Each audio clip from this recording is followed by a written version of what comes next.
les 2 lois sur les soins palliatifs sur la fin de vie viennent juste d'être votées, là, il y a quelques minutes.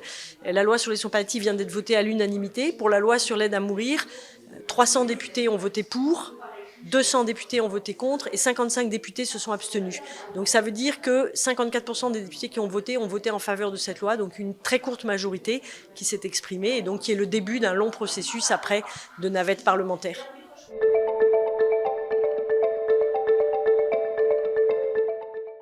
Le dernier texte voté à l'unanimité à l'Assemblée nationale, c'était sur les soins palliatifs. Donc ça vient dire quelque chose symboliquement d'important pour nous de l'engagement de la société. Sauf que cette loi n'a aucun pouvoir sur les finances des soins palliatifs. Le pouvoir, il va être au moment du budget de la sécurité sociale. Il faudra que chaque année, au moment du vote, on soit vigilant pour que ce souhait exprimé par les députés s'incarne dans le réel. Le deuxième texte, celui sur l'aide à mourir, qui était celui qui était le plus clivant, il y a 54% des députés qui se sont exprimés, qui ont voté pour.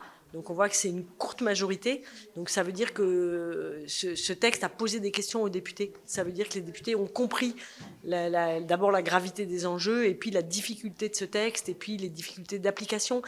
Il y a 55 députés qui se sont abstenus, c'est-à-dire qu'ils sont venus dire je ne suis pas à l'aise avec ce texte et je ne peux pas le voter en l'état. Et donc ça nous incite, nous, à poursuivre ce travail, à continuer auprès des sénateurs, et puis quand le texte reviendra à l'Assemblée, de continuer à dire quel est l'impact de ce texte sur les patients, sur les soignants, sur le monde du soin, et de venir dire aussi les limites de ce texte. Et donc on va continuer, nous, soignants, de nous exprimer dans ce débat pour pouvoir montrer à quel point ce texte va être difficile à mettre en œuvre s'il était voté en l'état. Comment pour nous, soignants, il pose des questions immenses. Et puis, c'est un texte qui est demandé par les Français pour avoir de l'autonomie et de la liberté. Et en fait, c'est un texte qui donne le pouvoir aux médecins, le pouvoir de décider à qui on dit oui, à qui on dit non, le pouvoir de décider qui a accès ou qui n'a pas accès. Et ça, ce pouvoir médical, je crois que c'est quelque chose dont nous, les médecins, on ne veut pas.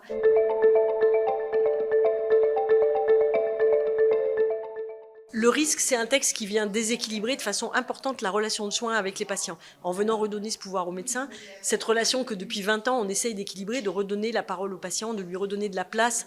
Et les soins palliatifs sont particulièrement attentifs à placer le patient au centre et à suivre, à choisir l'intensité des soins en fonction de ce que souhaitent les patients.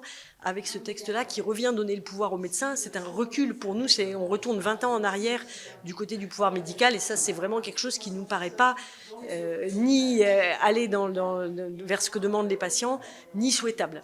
Et donc ça c'est la première difficulté. Et puis il y a dans ce texte la question du délit d'entrave. Nous les soignants, tous les soignants, où qu'on travaille, pas seulement en fin de vie, mais en gériatrie, en oncologie, en psychiatrie, notre travail, c'est de soutenir le désir de vie des patients.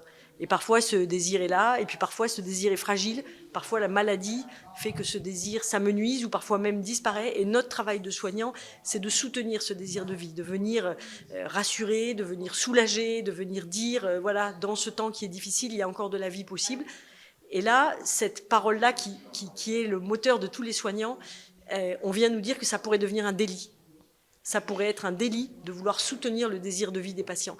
Et ça, je ne crois pas que les députés aient perçu, quand ils ont voté cet amendement, à quel point c'était d'une violence extrême pour les soignants, à quel point ça venait dire non seulement on ne comprend pas ce que vous faites, mais en plus on pense que ça pourrait être mauvais. Et ça, je crois que voilà, il va falloir qu'on explique et dire que c'est pas possible de penser que soutenir le désir de vie des patients puisse devenir un délit en France. Il n'y a aucun pays au monde qui a voté un article similaire. Et je crois que là, il y a eu pour les soignants quand même un vrai électrochoc.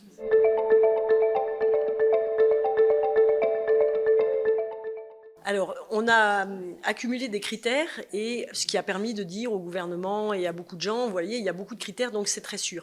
Mais en fait, ces critères sont extrêmement larges et extrêmement flous.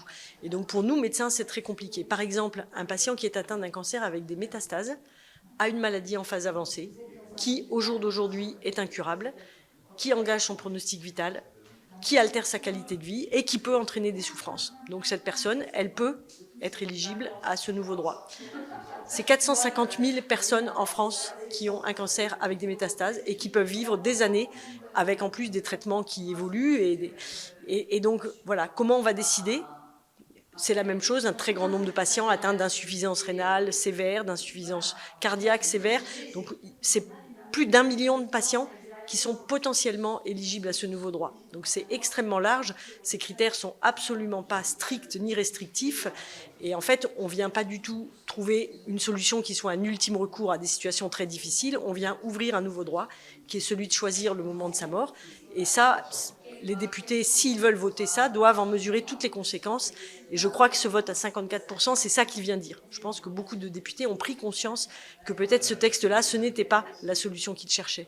Je crois que la première chose à dire à tous les Français qu'on ne leur a pas dit depuis 20 ans, c'est que la loi actuelle, dans la loi, il est écrit qu'on doit soulager quoi qu'il en coûte, même si ça doit raccourcir la vie. On ne doit laisser personne souffrir, c'est écrit dans la loi.